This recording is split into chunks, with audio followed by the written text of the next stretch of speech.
আল্লাহর এক বান্দা ইন্তেকাল করছে অথবা ইন্তেকাল করবে, তিনি লিখেন আল্লাহর বান্দার দিনে আল্লাহর সামনে দাঁড়াইছে। আল্লাহ বলছেন বান্দা হিসাব দাও, জীবনে কি করছো হিসাব দাও। আল্লাহর বান্দা হিসাব দিয়েছে,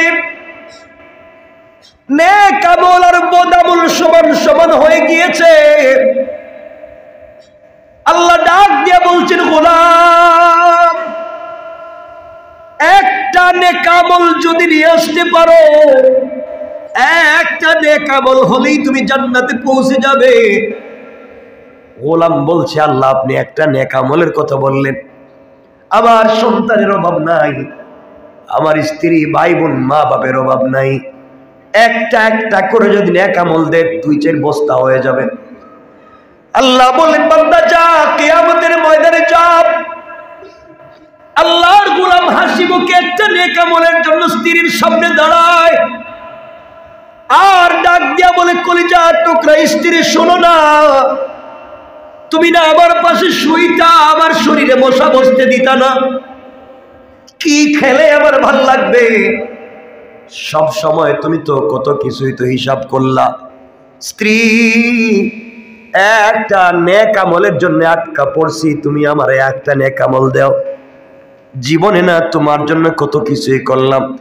স্ত্রী ডাক দিয়া বলবে, কে রে, আজ আপনি আমাকে আমার স্বামীর অধিকার নিয়ে আমার সামনে দাঁড়াইছেন, জীবনে তো আমি কোনোদিন বিয়া করি নাই, আল্লাহ বলবে একটা নেক আমল পায় নাই। আরেকজন বান্দাকে আল্লাহ ধরছেন, বলছেন বলো না তোমার হিসাব দেও কি করছো। বান্দা হিসাব দিতে দিতে দেখে পুরা আমল নামার ভিতরে কোনো নেক আমল নাই, পুরা বদ আমল আছে মাত্র একটা। কয়টা নেক আমল? কয়টা আছে? কিচ্ছু নেই। আল্লাহর বান্দারে আল্লাহ বলতেন যাও খুঁজে দেখো কে আছে, আমার 10-12টা সন্তান, একটা একটা করে দিলেই তো হয়ে যাক। আল্লাহ কই যাও। কিয়ামতের ময়দানে ঘুরতেছে, একটা নেক আমল কেউ দিল না। আল্লাহর বান্দায় গাছের গোড়ায় বসে বসে কান্দে আর আল্লাহরে ডাক দিয়া বলছে, আল্লাহ এই পরিবার সন্তানের পিছনে না দৌড়াইয়া যদি তোমার পিছনে দৌড়াতাম, আজকের এই বিপদের দিনে এমন কষ্টে পড়তাম না। এক জায়গায় পড়ে কান্দে, আল্লাহ আমার যে আর কিছুই নাই, নেক আমল একটা মাত্র, এটা নিয়ে কি করব। আল্লাহর আরেক বান্দা দৌড়ায়, তার নেক আমল লাগবে কয়টা? কথা বলেন, তার আছে কয়টা? দেখা হয়ে গেল, ডাক দিয়ে বলছে ভাই তুমি দৌড়াও কেন? আমি তো দৌড়ি, আমার একটা নেক আমল লাগবে। বউর কাছে গেলাম, বউ বলে বিয়া করে নাই। সন্তানের কাছে গেলাম, সন্তান বলছে চেহারার লোক আমার বাপ না। মা বাপের কাছে গেলাম, মা বাপ বলতে যে সন্তান তো চিনেই না। একটা নেক আমল কেউ দিল না। কার জন্য? এই কার জন্য বেগমগঞ্জে 5 তলা বাড়ি বানাই আসলাম, 2 তলা 3 তলা বাড়ি বানাইলাম, কতগুলা দোকান খুলে এলাম, এখন দেখি কেউ চিনে না। কারা ভাড়া খায় আমার, কেউ আমার চিনে না, এই জন্য বড় কষ্ট। ও বলতেছে বাইরে তোর নেক আমল লাগবে একটা, আর আবার পুরা আমল নামা বরবাদ, একজন আমার চিনে না, আমার নেক আমল আছে মাত্র একটা। আল্লাহর বান্দা বলছে বাইরে আমার তো একটা নেক আমল হইলে আল্লাহ বলছে জান্নাত দিবে। ওই আল্লাহর গোলাম বলছে আমার তো একটা আছে, ওইটা দিয়ে না জান্নাতে যেতে পারবো, কারণ বদ আমলের অভাব নাই, ওইটা দিয়ে আমার কোনো উপকার হবে না। বান্দা ওটা তোরে দিয়ে দিলাম, নিয়ে যা। কেউ তো তোরে দিল না, আমি দিলাম, যা নিয়ে যা। আল্লাহর বান্দা দৌড়াইয়া আল্লাহর কাছে এসে বলবে, আল্লাহ একটা নেক আমল চাইছিলে, এই যে দিলাম, আমার জান্নাত দাও। আল্লাহ বলবেন বান্দারে কে তোরে আজকে এই নেক আমল দিছে, আমার একটু কত, তোর বউ দিছে না, ছেলে মেয়ে কয় না, মা বাবা কয় না, আত্মীয় স্বজন ভাই বোন আল্লাহ কেউ দেয় নাই, তাহলে দিছে কে? আজকের এই বিপদের দিনে তোরা সাহায্য করলো কে? আল্লাহর গোলাম বলছে, আল্লাহ কিয়ামতের মাঠের কর্নারে এক বান্দা একটা নেক আমল নিয়ে কান্দি, তার আর কিছু নাই, কেউ তার সহযোগিতা করলো না। সে বলছে আমি এক নেক আমল নিয়ে কই যাবো, আমাকে তো জান্নাত দিবে না আল্লাহ। দিন শেষে আমার তো নেক আমল মাত্র আছে একটা, এটা থাকলে কি আর না থাকলে কি। এখন তো একমাত্র রবের দয়ার উপরে আমার ভরসা, আর কিছু নাই। কারণ একটা নেক আমল থাকলেও ভরসা আল্লাহর উপরে, না থাকলেও ভরসা আল্লাহর উপরে। এর চাইতে তোরে দিলাম, যা ওইটা নিয়ে তুই জান্নাতে যা। কারণ যাদের জন্য জীবনে এত বালাই করছি, কারো বালাই উপকারে আসে নাই। আজ তোর একটা বালাই করে দিলাম রে, আমার উপকারে না আসলেও তোর তো জান্নাত হয়ে যাবে। আল্লাহ ওই গোলাম আমার একটা নেক আমল দিছে, আল্লাহ গরম হয়ে গেছে। আজকের দিনে এত বড় দানশীল কে, দাতাকে আমার চাইতে বড় দাতার নাই। কে রে দানশীল, আজকে একটা নেক আমল দিয়ে ওরে সহযোগিতা করলো রে, আমার কাছে নিয়ে আস। ওরে যখন আনা হচ্ছে, ও বলতেছে আল্লাহ আমার কোনো দোষ নাই, আপনি আমার উপরে আর আযাব দিয়েন না। এমনি ছিল একটা, ওটাও নাই, এখন আর বান্দি আমার লাভ কি। আল্লাহ বলবেন গোলাম রে, নেক আমল তো একটা আসিল, এটাও দিয়া দিলে, এখন তো কিচ্ছু নাই, এখন কেমনে জান্নাত যাবে বল না, আমাকে একটু বল। আল্লাহর গোলাম চোখের পানি ছেড়ে ডাক দিয়া বলছে, আল্লাহ এক নেক আমল, ওটা দিয়ে জান্নাতে যাওয়া যাবে না। দিন শেষে আপনার কাছে আপনার দয়ার ভিখারি যেহেতু আমাকে হওয়াই লাগবে, আমি চিন্তা করছি এক নেক আমল দিয়ে যদি ওই বান্দা জান্নাতে চলে যায়, আমি যদি জাহান্নামেও যাই, আল্লাহ তোমার দয়া তোমার মায়া ছাড়া তো আমার বাঁচবার পথ নাই। আল্লাহ বলেন বান্দারে, আজকের সময় এসে তুমি আমাকে চিনতে পেরেছো, তুমি বুঝতে পেরেছো আমি রবের দয়া ছাড়া কোনো পথ নাই। আমি আল্লাহ খুশি হইয়া গেলাম, তোমার আমলনামায় যতগুলা গুনাহ ছিল ওই পরিমাণ সওয়াব লাগাইয়া দিলাম, যাও যাও জান্নাতের ভিতরে চলে যাও। রক্ত মাফির কতগুলো পদ্ধতি খুঁজে, কিন্তু আমরা আল্লাহর কাছে মাফ চাইতে পারি? বলে না পারি? আমার কষ্ট হয় জানেননি কোন জায়গায়, কথায় কথা চলে আসতেছে ও আমিল সালিহাত। এলাকায় দেখবেন কোন মানুষ যদি মারা যায়, বড় মানুষ, কি মানুষ, নেতা, বড় আলেম, পয়সাওয়ালা, সবের জানাজা হাজির যায় না? কথা বলেন না কেন? কেন যান? কেন যান? হ্যাঁ, নেতা মরছে, পয়সাওয়ালা মারা গেছে, বড় হুজুর মারা গেছে, যাই জানা। হাক্কুল মুসলিমে আলাল মুসলিমে খামসা, এক মুসলমানের উপর আরেক মুসলমানের হক আছে, আপনি জানাজায় যেতে পারেন, এটা ফরজ না ওয়াজিব। কিন্তু আপনি জানাজায় গেলে আপনার লাভ কি? বলেন আপনার লাভ কি? আপনারা জানাজায় গিয়ে কি দোয়া পড়েন? কিছু কয় না? আল্লাহুম্মা গফির লি হাইয়িনা, বলেননি? ওয়া মাইয়িতিনা ওয়া শাহিদিনা ওয়া গায়িবিনা সগীরিনা ওয়া কাবীরিনা ওয়া যাকারিনা ওয়া উনসা, এগুলো পড়েননি? আল্লাহ এক বেচারারে বান দিয়া সাদা কাপড় দিয়ে পেঁচাই আপনার দরবারে হাজির করছি। আল্লাহ আমরা এতগুলা মানুষ দোয়া করতেছি নামাজ পড়ে, আল্লাহ তুমি এর মাফ করে দাও, এর ছোট বড় করে মাফ করো, এর উপরে খুশি হও, এর আযাব দূর করো। এগুলোই দোয়ার অর্থ, এগুলো আমরা বলি। তো আমাদের লাভ হয়েছে না, যে মরছে তার লাভ। কথা বলেন না কেন?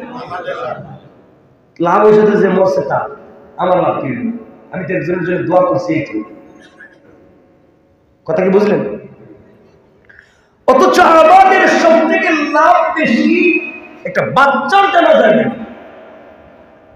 আমরা বাচ্চার জানাজা যাই না, 2-3 জন মিলে বাচ্চার জানাজা শেষ করে দেয়। অথচ খুঁজে খুঁজে বাচ্চার জানাজায় যাবেন। বাচ্চার জানাজায় গিয়ে কি পড়ে বলেন? আল্লাহুম্মা জাআলহু লানা মাহালান, আল্লাহুম্মা জাআলহু লানা ফারাতান ওয়াজআলহু লানা আজরান ওয়া যুখরা ওয়াজআলহু লানা শাফিআন ওয়া মুশাফফাআন বা শাফিআতান ওয়া মুশাফফাআন। বাচ্চার জানাজায় গিয়ে পড়ে আল্লাহ এক মাসুম বেগুনাহ ফেরেশতা নিয়ে তোমার দরবারে হাজির হইছে, এর উসিলায় তুমি আমাদের মাফ করো। সুবহানাল্লাহ বললেন না? ওই বাচ্চার উসিলে আমাদেরকে মাফ করো, শাফিআউ ওয়া মুশাফফা। আল্লাহ কিয়ামতের দিন তারে আমাদের জন্য শাফাআতকারী বানাইও, তার সুপারিশে তুমি কবুল কইরা আমাদের মাফ করে দিও। সুবহানাল্লাহ বলেন। তাহলে বাচ্চার জানাজা গেলে লাভ কার? কথা বলেন। ওখানে যায় নাকি? জানে না যে আসলে কোন জায়গায় যাইতে হইব। দোয়া ঠিকই করে কিন্তু জানে না এটার অর্থ কি। জানলে তো পাগল হইতো। শাফিআউ ওয়া মুশাফফা, আল্লাহ তার শাফাআতকারী বানাও, তার শাফাআতকে কবুল করো। তাহলে আমাদের উচিত কার জানাজায় যাওয়া? যাবো তো ইনশাআল্লাহ। দোয়া নিবেন, ওটাই সব থেকে বড় বারাকাতের জায়গা। আল্লাহ কবুল করো। আরেকটু আরেকটু আজকের থেকে আমরা নামাজ ছাড়বো না। কয়দিন?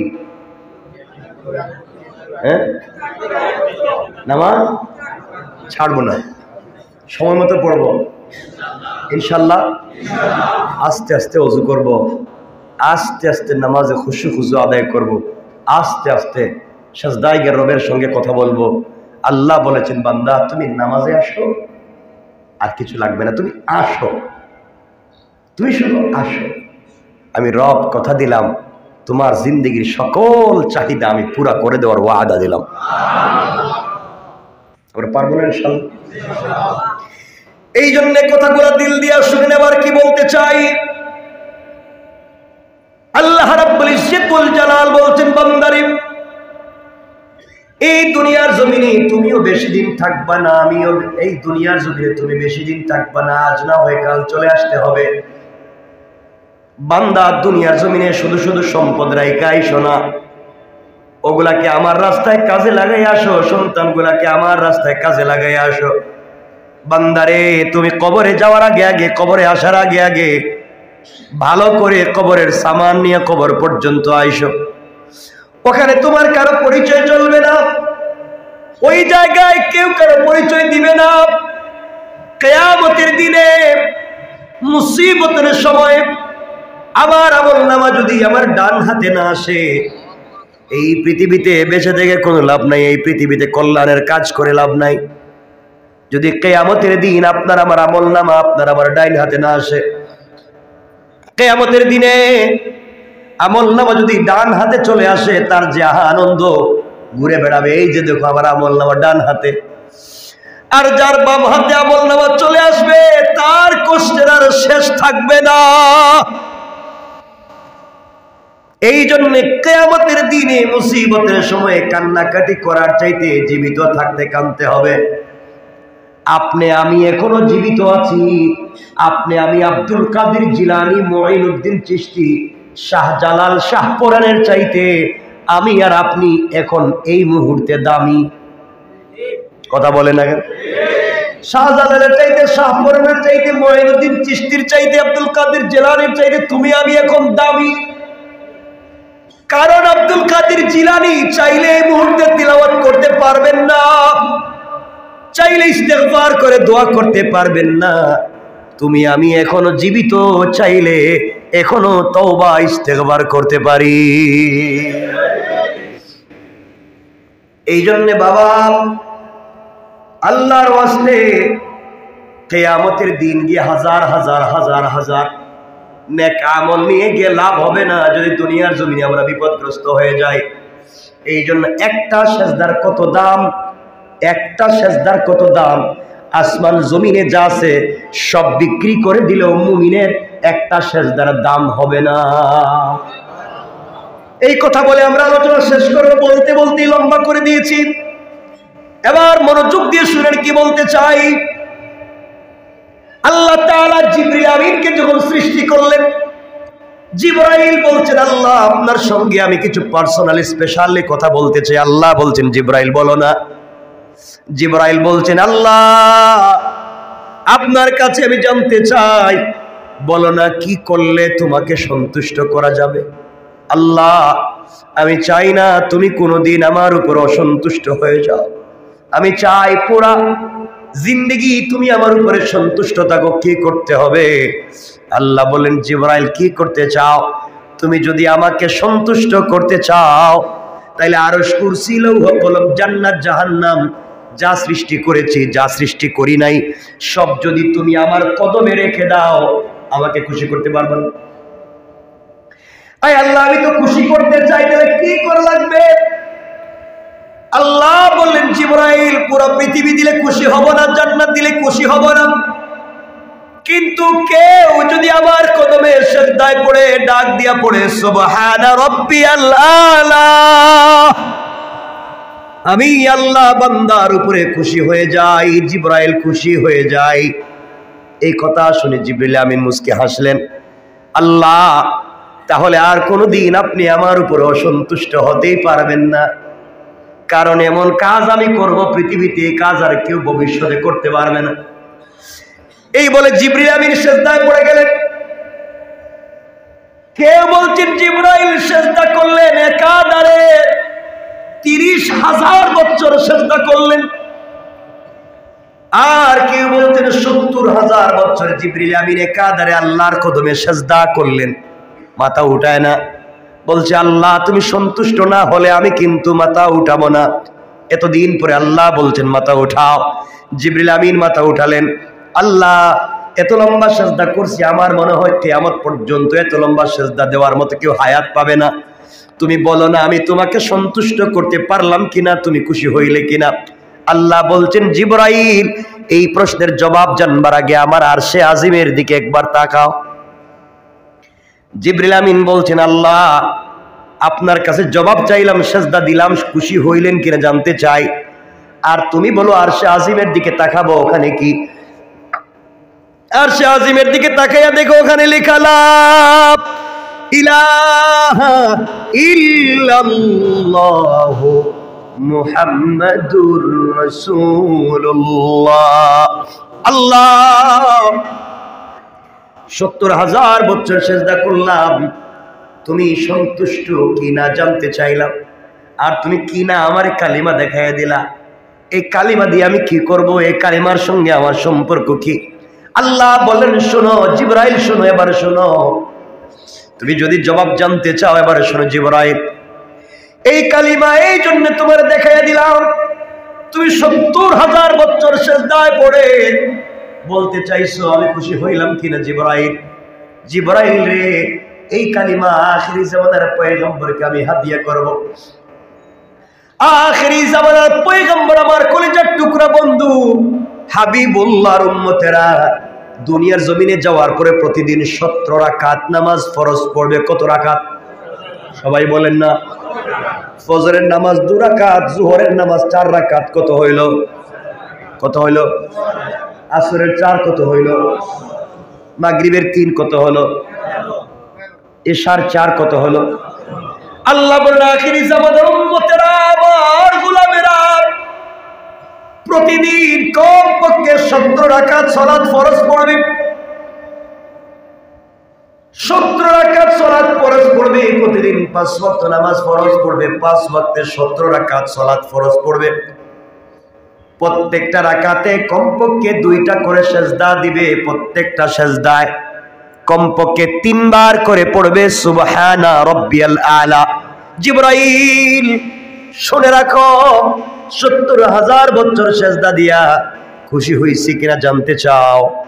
আখিরি জামানার গোলামেরা সিজদায় গিয়ে একবার যখন পড়বে সুবহানা রাব্বিয়াল আলা, তার একবারের সুবহানা রাব্বিয়াল আলা বলার কারণে যেই মর্যাদা, যেই সম্মানের মালিক হবে, তুমি 70,000 বছর সিজদা করে যেই মর্যাদা পাও নাই, আল্লাহর গোলাম একবার সিজদায় গিয়া সুবহানা রাব্বিয়াল আলা বলবার পরে তোমার চাইতেও কোটি কোটি গুণ বেশি মর্যাদার মালিক হয়ে যায়।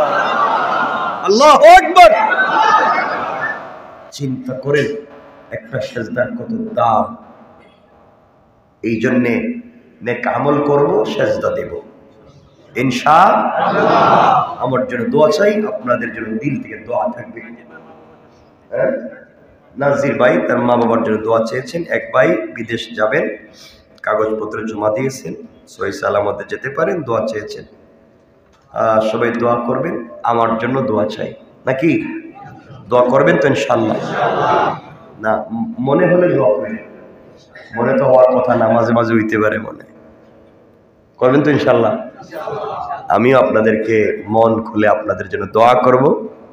আর আজকের কথাগুলো মনে থাকবে তো ইনশাল্লাহ? আল্লাহ আমাদেরকে কবুল করুক, সকলে পড়েন আমিন। আল্লাহুম্মা আমিন। ربنا ظلمنا أنفسنا وإن لم تغفر لنا وترحمنا لنكونن من الخاسرين ربنا آتنا في الدنيا حسنة وفي الآخرة حسنة وقنا عذاب النار وادخلنا الجنة مع المتقين والأبرار اللهم اغفر لنا ولوالدينا رب ارحمهما كما ربياني صغيرا অমনিব জীবনে যত অপরাধ করেছি, গুনার কাজ করেছি আল্লাহ, আজ তোমার কাছে লজ্জিত হয়ে তওবা করলাম। দয়া গুণে মায়া গুণে আমাদের জিন্দেগির গুনাহগুলোকে মাফ করে দাও। আয় আল্লাহ, গুনার কারণে কিয়ামতের দিনে আমাদেরকে বেইজ্জত আর জাহান্নামী বলে ডাক দিও না। অপরাধ যতই করি আমরা তো তোমার গোলাম, তুমি আমাদের মুনিব। আল্লাহ আমাদের সবাইকে মাফ করে দাও। ইয়া আল্লাহ আমাদের সবাইকে মাফ করো আল্লাহ। আল্লাহ আমাদের সবাইকে মাফ করে দাও। ইয়া আল্লাহ আমাদের সবার জিন্দেগির অপরাধ ক্ষমা করে দাও। পরিবারে শান্তি ফিরাইয়া দাও। স্বামী স্ত্রীতে মহব্বত বাড়াইয়া দাও। সন্তানদেরকে আলিম হাফিজ বানাও। আমাদের হায়াতে বারাকা দিয়ে দাও। সুস্থতার নিয়ামত দিয়ে দাও। কল্যাণের জিন্দেগি দিয়ে দাও। রাসূলকে আমাদের উপরে সন্তুষ্ট করে দিও আল্লাহ। যত মানুষ দোয়া চাইছেন, যারা দোয়া চাইতে পারলেন না আল্লাহ, সবাইকে তোমার হাওয়ালা করে দিলাম, আমাদেরকে কবুল করে নাও ইয়া আল্লাহ। আল্লাহ মৃত্যুর সময় আমাদের জবানে কালিমা জারি করে দিও। গুনার কারণে আমাদেরকে কবরের ভিতরে আযাব আর গজব দিও না। আমাদের যাদের মা বাবা নাই, মা বাবার কবরটাকে জান্নাত বানাও। আমাদের যাদের মা বাবা বেঁচে আছেন, হায়াত বাড়াইয়া দাও, সুস্থ রাখো আল্লাহ। এই তাফসীরটাকে তুমি কবুল করো, কিয়ামত পর্যন্ত জারি রাখো। পুরা ঢাকাবাসীর জন্য এই তাফসীরটাকে হিদায়াতের জরিয়া বানাইয়া দাও হে আল্লাহ। বিশেষ করে এই এলাকাবাসীর তুমি কবুল করো। এলাকার যত মানুষ মসজিদে খিদমত করে কবরে চলে গেলেন, কবরটাকে জান্নাতের টুকরা বানাও। আজও যারা খিদমত করেন আল্লাহ, হায়াত বাড়াইয়া দিও, সুস্থতা দান করো। এত মানুষগুলা মাগরিবের পরে জমা হয়েছেন ঢাকা শহরের বিভিন্ন জায়গা থেকে। আয় আল্লাহ, সবাইকে তোমার হাওয়ালা করে দিলাম। এই মুহূর্তে আমাদের সবার নামটা জান্নাতুল ফিরদাউসের লিস্টে উঠাইয়া দাও। সাল্লাল্লাহু তাআলা আলা নবী ওয়া আলা আলিহি ওয়া সাহবিহি আজমাইন। আমিন বিরহমাতিকা ইয়া আরহামার রাহিমিন। আসসালামু আলাইকুম।